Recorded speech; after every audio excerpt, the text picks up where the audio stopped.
আজকে আমাদের বাড়ির ফুল গাছ থেকে তোলা ফুল দিয়ে মা তারার জন্য একটা মালা গেঁথে নিয়েছি। কেমন হয়েছে অবশ্যই জানিও। দেখো মা তারাকে পরিয়ে দিয়েছি, কেমন লাগছে অবশ্যই কিন্তু কমেন্ট করো। হ্যাঁ, খুব গায়ে গায়ে ফুলগুলো হয়নি, কারণ এখানে 15টার মতো ফুল ফুটেছিল, আর আগামীকালকে 15টা যে কড়ি ফুটতো সেটাও দিয়ে দিয়েছি। আর এখানে সমস্ত ঠাকুরের সাজগোজ কমপ্লিট, এখন দেওয়া হবে পুজো।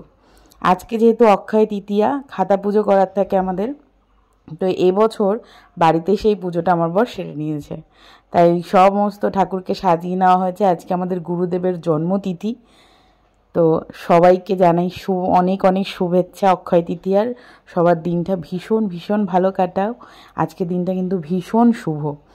আরও একটা কারণের জন্য আজকের দিনটি ভীষণ আমাদের কাছে স্পেশাল, কারণ গত বছর এই দিনেই কিন্তু আমাদের ছাদ ঢালাইটা হয়েছিল।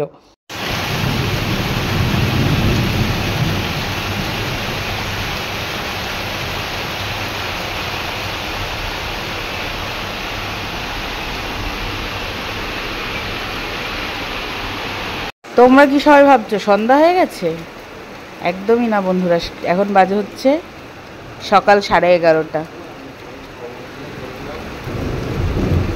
তাতে এই অবস্থা, ঘরে লাইট জ্বালাতে হচ্ছে।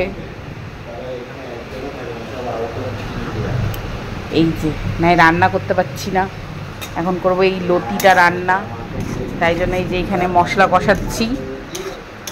আর আমার বর ফোনে কথা বলতে খুব ব্যস্ত, তাই শোনা যাচ্ছে। এই মশলাটা কষিয়ে এই কচুর লতিটা রান্না করব। এই হচ্ছে ঘরের অবস্থা, এই হচ্ছে ভাত রান্না ছিল।